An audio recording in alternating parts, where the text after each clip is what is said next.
Iran में जंग थम नहीं रही है और उसका असर भारत की सेहत पर अब पड़ने लगा है।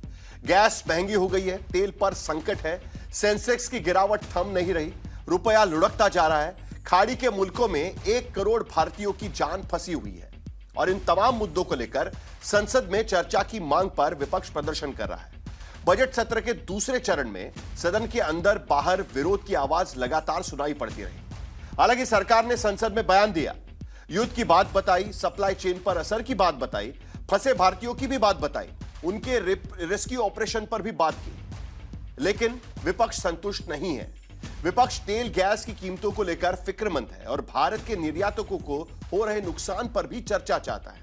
वहां फंसे भारतीयों की वापसी पर चर्चा चाहता है। जंग में भारत के स्पष्ट रुख पर सवाल करता है। सरकार कह रही है कि विपक्ष और खास करके कांग्रेस नाकाम विपक्ष है जो संसद चलने नहीं देना चाहती। तो आज के दंगल में हम यही चर्चा करेंगे कि ईरान की जंग को लेकर संसद में चर्चा होनी चाहिए या नहीं होनी चाहिए। हमारे साथ वॉर जोन से तीन रिपोर्टर भी जुड़ेंगे जो युद्ध के ताजा हालात भी आपको बताएंगे। लेकिन पहले यह रिपोर्ट देखते हैं। ईरान की जंग थम नहीं रही है। करोड़ों लीटर वाली रिफाइनरी फूंक डाली गई है। कच्चा तेल $120 प्रति बैरल तो गैस ₹60 महंगी हो गई है। इस सब के बीच संसद के अंदर से बाहर तक फिक्र है कि भारत सरकार चुप क्यों है। ऑयल का दाम तो $100 से ऊपर बढ़ गया है। गैस का भी, हमारे एलपीजी तो ₹60 से बढ़ गए 2 दिन पहले, और गैस आ भी नहीं रहा है कतर से और दूसरे देशों से। भारत अपनी क्रूड ऑयल की लगभग 55% जरूरतें पश्चिमी एशिया से होने वाले इंपोर्ट से पूरी करता है। कॉन्फ्लिक्ट बढ़ने का सीधा असर हमारे देश में इकोनॉमिक स्टेबिलिटी पर भी पड़ेगा। विपक्षी दलों की ओर से जंग के कारण बढ़ने वाली महंगाई और भारतीयों की सुरक्षा को लेकर सवाल उठाए गए, जिसका जवाब विदेश मंत्री की ओर से संसद में दिया गया। सरकार ने कहा कि खाड़ी में करीब 1 करोड़ भारतीय हैं। इनमें स्टूडेंट्स हैं, नौकरी पेशा लोग हैं, $200 अरब का कारोबार है। लेकिन जंग में सप्लाई चेन बाधित है। हमले में मर्चेंट शिपिंग के 2 भारतीय मारे गए हैं, 1 लापता है। लोगों को पश्चिम एशिया नहीं जाने की सलाह दी गई है। सरकार ने विद्यार्थियों को तेहरान से निकाला है, तीर्थयात्रियों को हटाया है, कारोबारियों को आर्मेनिया के रास्ते निकाला है।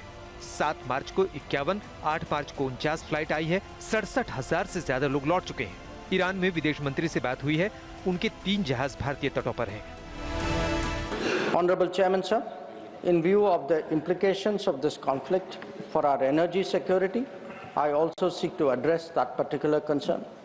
Government remains committed to ensuring that fully taking into account availability, costs and risks of the energy markets.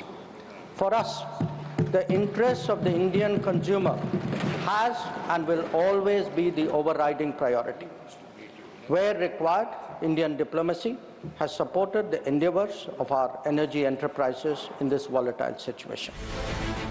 लेकिन ऊर्जा सुरक्षा का हाल कुछ ऐसा है कि 6 मार्च को जो कच्चा तेल $92.69 का था, वो 9 मार्च को 23% बढ़कर $114 तक पहुंचा। 6 मार्च को डॉलर के मुकाबले रुपया 91.93 था। 9 मार्च को $92.33 को छू गया। 6 मार्च को सेंसेक्स 1097.90 पर बंद हुआ था। 9 मार्च को 1272.51 अंक गिर गया। 6 मार्च को दिल्ली में घरेलू गैस सिलेंडर ₹853 का मिलता था। 9 मार्च को ₹913 का मिल रहा है। उधर ईरान की सेना कह रही है कि अगर अमेरिका हमले जारी रखता है तो तेल के दाम $200 भी जल्द हो जाएंगे। सिर्फ तेल गैस की महंगाई ही नहीं, 10 दिनों की जंग में ही भारत को करीब 1 लाख करोड़ रुपए के निर्यात का नुकसान हो चुका है। 4 लाख मीट्रिक टन बासमती चावल रास्ते में फंसा हुआ है। 41,000 करोड़ का इलेक्ट्रॉनिक्स निर्यात फंसा हुआ है। 5,000 करोड़ की दवाइयों का निर्यात फंसा है। करोड़ों के चीनी, चाय, फल, मांस, डेयरी उत्पाद फंसे हुए हैं। और इन सबका असर भारत में उद्योग धंधों से लेकर महंगाई तक पड़ने लगा है। और इन्हीं चिंताओं को लेकर विपक्ष सरकार से संसद के अंदर चर्चा की मांग कर रही है।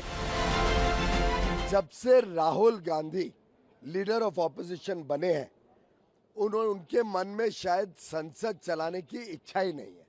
वो पहले से ही सुनियोजित करके आते हैं, प्लेकार्ड लेके आना, हाउस डिस्टर्ब करना, बेबुनियाद विषय के ऊपर पार्लियामेंट का समय खराब करना।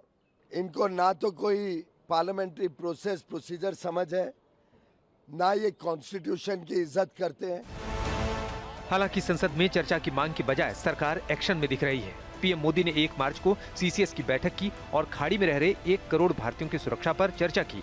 3 मार्च को इंटर मिनिस्ट्रियल ग्रुप बनाया गया, जिसमें आयातकों, निर्यातकों और लॉजिस्टिक्स कंपनियों के साथ सप्लाई को लेकर चर्चा हुई। 9 मार्च को फिर पीएम मोदी के साथ गृह मंत्री, विदेश मंत्री और एनएसए की मीटिंग हुई, जिसमें भारतीयों की सुरक्षित वापसी पर भी चर्चा हुई। लेकिन फिलहाल हालात यही है कि ईरान में जंग की आग बुझती नहीं दिख रही है और यहाँ संसद में विपक्ष के विरोध की आग चर्चा की मांग को लेकर सुलग रही है। मैं आप सब लोगों से मैं लगातार रिक्वेस्ट कर रहा हूँ, ये क्या कर रहे हैं?